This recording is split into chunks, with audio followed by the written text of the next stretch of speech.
Welcome to the beautiful Disney Dream, and in this video I'm going to review all the food that I had when I was on board the ship.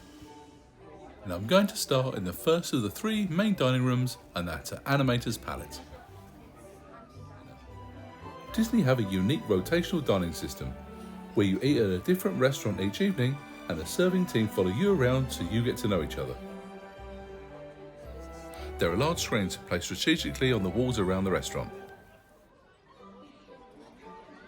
So this was the first time we got to meet our servers, who brought out the bread service and the menus. Disney offer a 4-course menu and also have vegetarian and lighter note offerings. The screens are used by Crush from Finding Nemo, who joins us for a very interactive chat with fellow guests, which is very similar to the attraction Turtle Talk with Crush, which Disney have at their parks.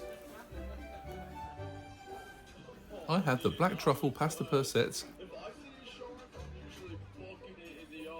The pasta was perfectly cooked and the champagne sauce was to die for.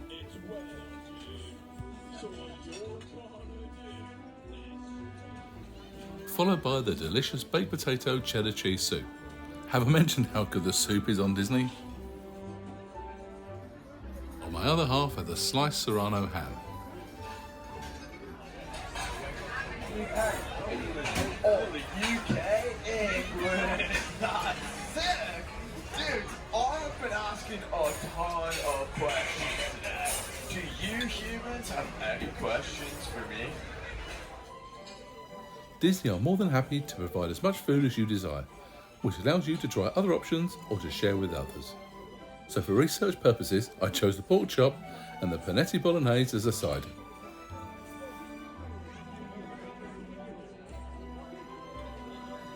The chop had a crunchy topping and the meat was succulent and moist. And the pasta again was perfectly cooked and the bolognese sauce was rich and tasty. While my other half had the Angus beef sirloin that was perfectly cooked.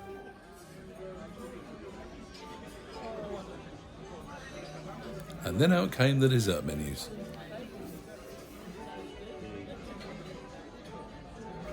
However, after all that food, all I wanted was a couple of scoops of vanilla ice cream. Though the lemon icebox pie did look a little bit special.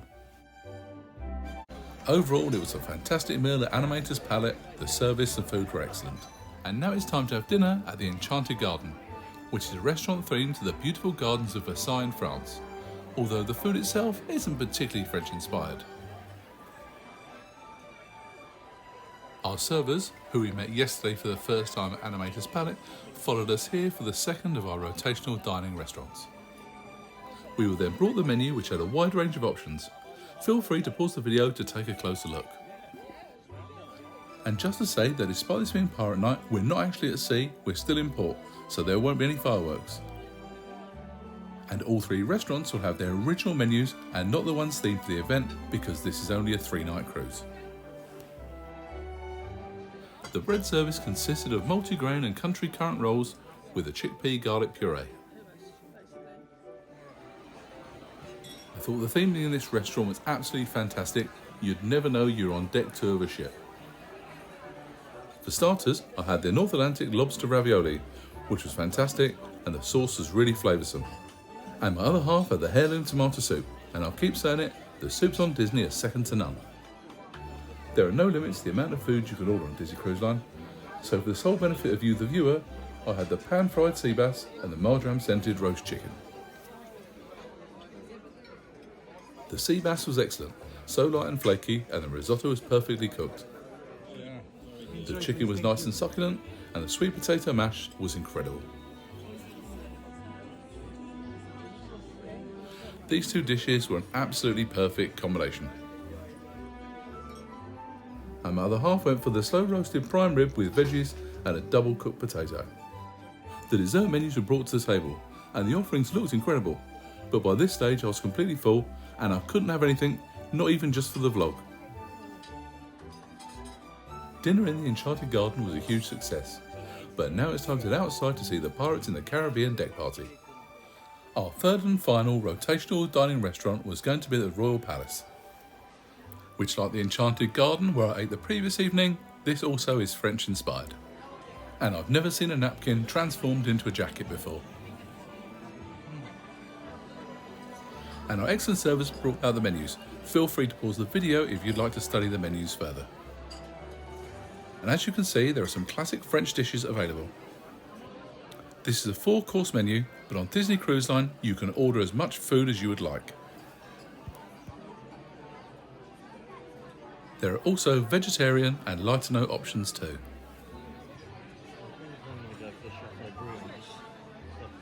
Tonight's bread service consisted of French country rolls and an olive spread.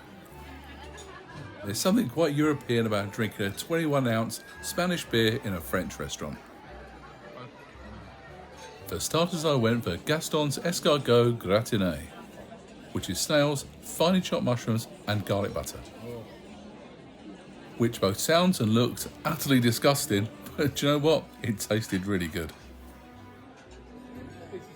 And my other half had the red wine Beau's pear salad. And for my soup course, I went for a French onion with Gruyere cheese. This is such a French classic. For my main course, I went with a roasted rack of lamb, which came with dolphin mashed potatoes and Brussels sprouts with a burgundy rosemary sauce. And just for the benefit of you, my wonderful viewers, I also went for the Chateaubriand roasted fillet steak, which came with buttered new potatoes, green beans and a red wine jus. Both dishes were delicious, and this would be classed as specialty dining on other cruise lines. After the main course, our servers brought out the dessert menu.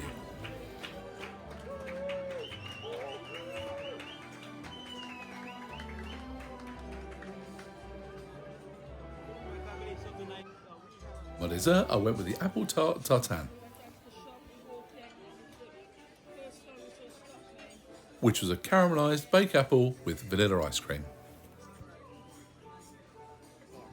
While my other half went for the Gros Marnier soufflé. The creme brulee was lovely, and there was a satisfying snap as you cracked the top of it open. This meal was absolutely faultless. And on Embarkation Day, I had lunch at Animators Palette, so I avoid the madness of the buffet. The bread service was brought out while I perused the menu, which had plenty of options to choose from, which gave me time to think about the throngs of people battling out in the buffet while I'm sitting here having a relaxing meal. This is definitely the place to come on Embarkation. I had the sliced smoked salmon for my appetizer, which was delicious, especially with some of the honey mustard dill sauce, followed by the hearty leek and potato soup. I highly recommend the soups on Disney Cruise Line, they're just perfect. For my main, I went for the beef sirloin with twice baked potato.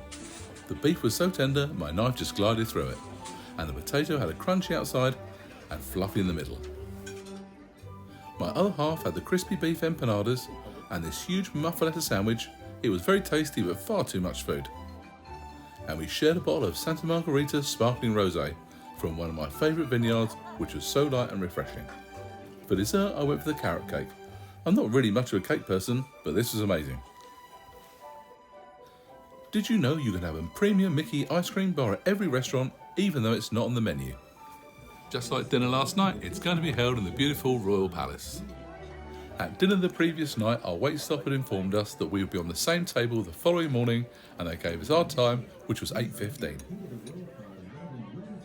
And then they brought out the breakfast menu. Feel free to pause the video so you can read the menu yourself.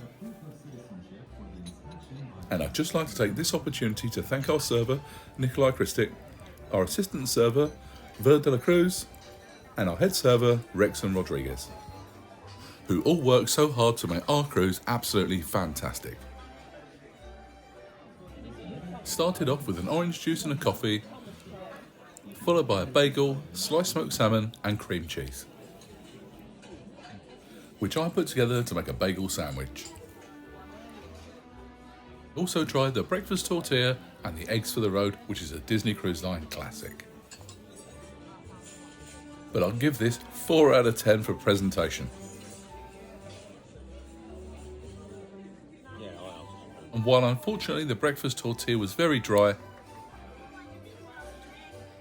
the eggs for the road were absolutely spot on. Cabanas is the ship's buffet, which is open for breakfast and lunch, but not for dinner. And of course, not forgetting to wash my hands before entering. Washy washy. And Cabanas is a great sized buffet that wraps around the entire rear of the ship on deck 11. And for breakfast there's granola, muesli, along with a choice of cereals, fresh fruit, and a seafood counter too.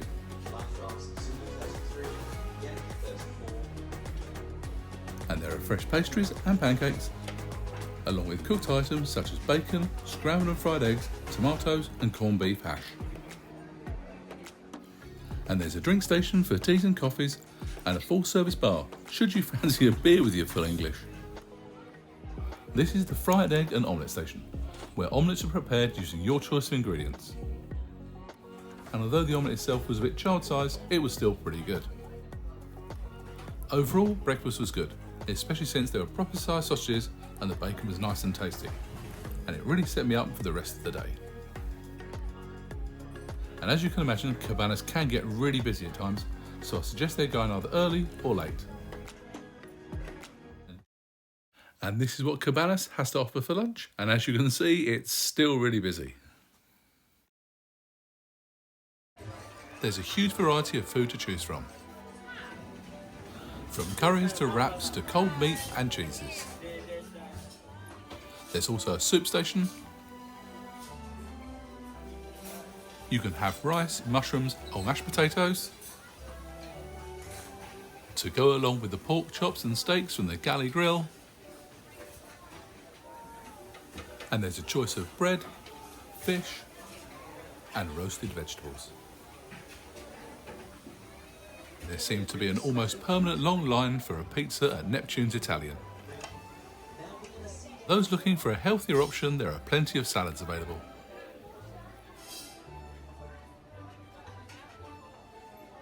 And I went for a bit of a mix, which was pork chop and mash and chicken tikka masala and rice. I then went back inside to get some crab's legs. They tasted really delicious, but boy were they a faff to get the meat out.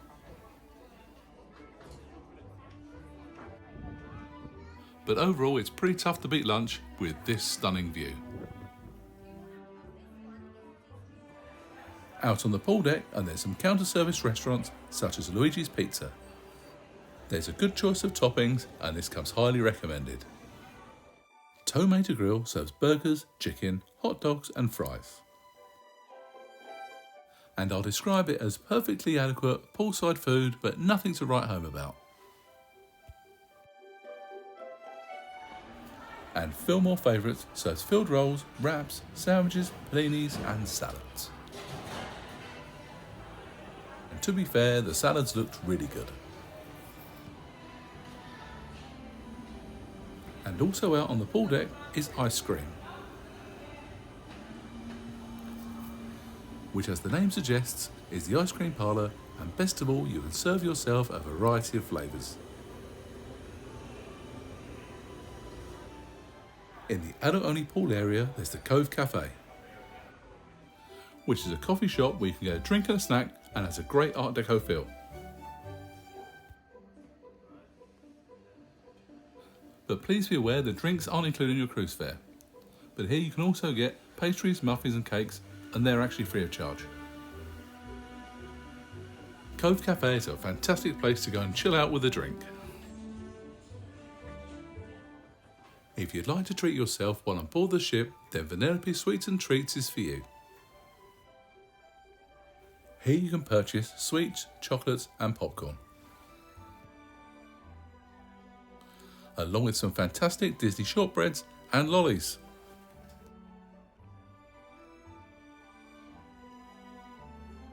And if cakes and macarons are more your thing, well there's plenty of those too.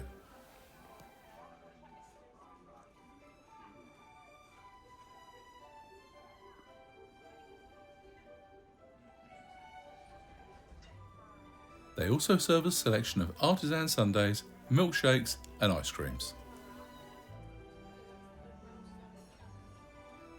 And there's both a wide selection of flavours and for toppings too. Dare you try the Ralph's Family Challenge? The Vista Cafe is a coffee shop and bar, but they do serve a small selection of deli nibbles. The District Lounge is the outer-only area on board the ship that has 5 different venues. And while Cabanas, the massive buffet on board the ship, is closed, here there's a spread with some light bites.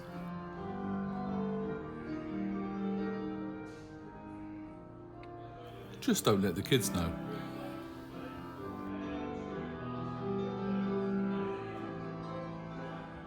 If you fancy grabbing a snack before heading to see a show in the Walt Disney Theatre, then Preludes is for you. Here you can purchase popcorn or chocolate, and there's one either side of the entrance to the theatre. If you'd like to have breakfast in your cabin, you can fill in this card the night before by selecting the time you'd like it to be delivered and what items you would like to have. And the good news is that this is totally free.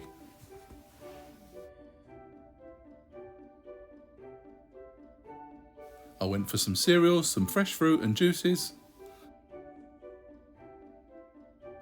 along with pastries, butters, cream cheese and jams. And of course, the best place to enjoy this is out on your veranda on a sea day. For me, this is what cruising is all about. And unlike most other cruise lines, room service is free, so we decided to order some in. We went for the tomato soup with grilled cheese, which was absolutely delicious. And I will keep mentioning how good the soup is on Disney.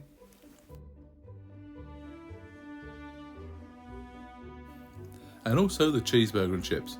And as Disney have been selling this in their theme parks for decades, you know that this is going to taste great. Especially out on your balcony, the veranda. You know what I mean.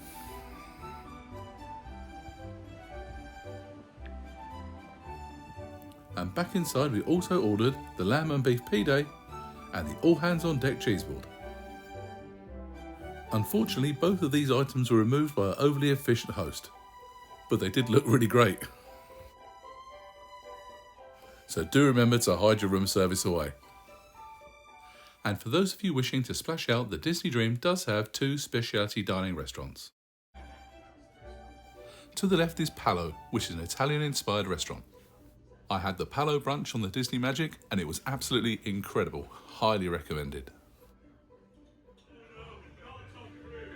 And on the opposite side is Remy, which is a French-inspired restaurant. The menu looks out of this world, so is the price. Maybe I'll get to eat here on a future Disney cruise. If you've enjoyed this video, please give it a thumbs up. And if you haven't done so already, please consider subscribing with the notification bell on.